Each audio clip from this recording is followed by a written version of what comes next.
Buenos días, nosotros somos Carlos Sodán y Lorenzo Machiavelo. En este caso vamos a presentarles filosofía clásica y medieval.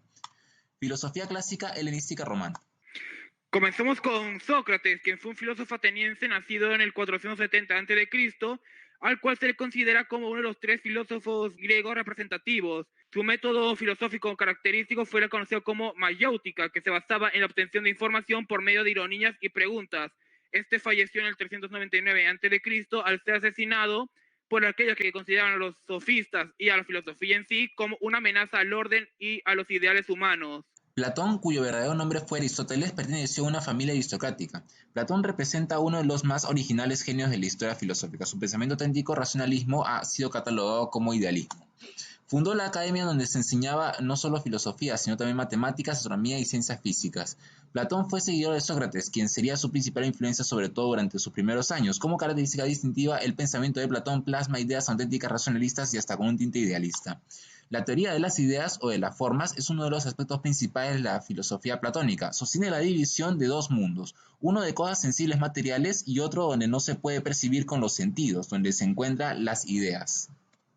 Aristóteles fue un filósofo de la Grecia clásica, considerado hoy día como uno de los principales pensadores de la humanidad. Se le atribuyen los primeros intentos formales por estudiar la lógica del pensamiento, por lo que se le considera fundador de esta disciplina. Aristóteles fundó su propia escuela en donde se atendía a sus discípulos y aprendices en la ciudad de Atenas, siguiendo el modelo de la Academia de Platón. Aristóteles, a diferencia de Platón, propuso que las cosas se componen de una materia y una forma que juntas componen a la esencia de las cosas y de la realidad. Algunos de sus modelos y teorías son el astronómico, donde pensaba a la Tierra como el centro inmóvil del universo, de la cual orbita el Sol y el resto de los cuerpos celestes existentes, y la teoría de los elementos, una teoría de comprensión de la materia que suponía compuesta por 5 elementos: agua, tierra, fuego, aire y éter. Cada uno poseía características propias como movimientos naturales, afinidades, etc., y a partir de ellos podía componerse toda la materia del universo. Marco Aurelio nació en el 161 después de Cristo, siendo aparte de filósofo de la red estoica y erudito, siendo también un emperador del Imperio Romano de la dinastía Antonina, siendo considerado uno de los 5 emperadores buenos, junto con Nerva, Trajano, Adriano, Antonino Pío y él mismo. Su filosofía fue condicionada en la situación del imperio y en su obra, conocida como Soliloquios, hizo que el estoicismo perdiese sus características materialistas y adoptase en su lugar características místicas y religiosas. San Agustín fue quien creó la filosofía de la historia en su obra La ciudad de Dios. Obispo de Hipona, quien después de una vida disoluta narrada en sus confesiones, abandonó el credo maniqueo y se convirtió al cristianismo. Enseñó sobre la idea de Dios como innata y connatural al hombre, pero que éste, como ser libre, no podía escuchar la voz de Dios en su interior. Asimismo, para San Agustín, el hecho de que tengamos idea de Dios es ya prueba suficiente de la existencia de Él, pues Dios es la suprema verdad que el alma necesita para lograr el conocimiento y la felicidad. Filosofía medieval. En primer lugar tenemos a Avicena. Ibn Sina, también conocido como Avicena, fue un filósofo y médico persa nacido en el 980 después de Cristo, quien a lo largo de su vida escribió más de 300 libros de distintos temas, siendo su mayoría de filosofía y medicina. Sus dos obras más destacadas son el libro de la sanación y el canon de la medicina. En persa era apodado el príncipe de los sabios y este dedicó su vida al estudio de la medicina y la filosofía, como lo fue la metafísica de Aristóteles. Siguiente.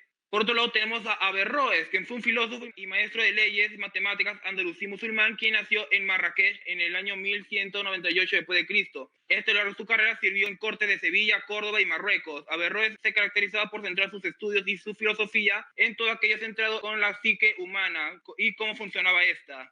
Su influencia tanto de Avicena como de Averroes fue principalmente que estos trasladaron las enseñanzas y obras de Platón y Aristóteles, permitiendo que éstas llegasen a las generaciones más futuras de filósofos. Rossellino es uno de los fundadores de la tradición nomalista en la filosofía medieval. De sus obras no se ha conservado más que una carta dirigida a Abelardo. En la filosofía, Rossellino fue nomalista, sosteniendo que los universales no son reales y autoexistentes, sino que son meros nombres abstractos que existen para el pensamiento. Por lo tanto, enseñó que el todo no puede tener partes, en el sentido de que la realidad completa existe, mientras que las partes proceden de ella. San Anselmo de Canterbury se le conoce también como Anselmo de Aosta, por el lugar donde nació. Fue un monje benedicto que fungió como arzobispo de Canterbury durante el periodo 1093-1109. Destacó como teólogo y filósofo escolástico. Como teólogo fue un gran defensor de la Inmaculada Concepción de María y como filósofo se le recuerda además por su célebre argumento ontológico. Afirmó que el concepto de Dios era el universal, cuya esencia era lo perfecto, y lo perfecto para ser tal debe existir, y si no existiera ya no sería perfecto. Por lo tanto, si en la esencia del universal Dios es lo perfecto, entonces Dios existe. En calidad de arzobispo, Canterbury llevó a cabo una tenaz política de desarrollo en la Iglesia Católica. Pero Abelardo nace en Bretaña y estudió en París retórica, gramática, dialéctica, aritmética, geometría, astronomía y música. Se inicia en la docencia en 1112. Sus oratorias fueron tan famosas que sus estudiantes venían de Francia, Italia, Inglaterra y Alemania a escucharlo. Funda su propia escuela y se aparta de sus maestros, Roselino y Guillame.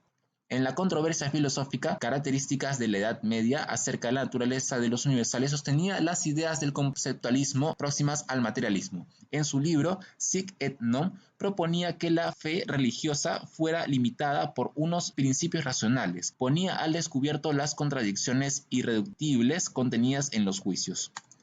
Rechazó tanto el realismo como el nominalismo y desarrolló una tesis conocida como conceptualismo. Según él, los universales existen primero en la mente de Dios, pero solo como conceptos, después en la misma condición en la mente humana y en las cosas materiales como propiedades o cualidades comunes.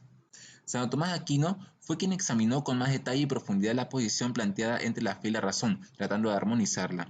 Santo Tomás no consideraba la existencia de la oposición o contradicción entre dichas disciplinas, ni entre sus respectivas verdades. La razón debía desenvolverse libremente, sin temer a contradecir la fe.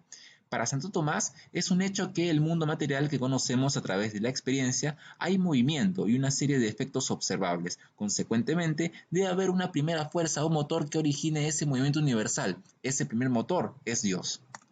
Asimismo, si admitimos efectos, entonces ellos tienen causa y deben existir. Por tanto, una causa primera no puede ser otra que la divinidad.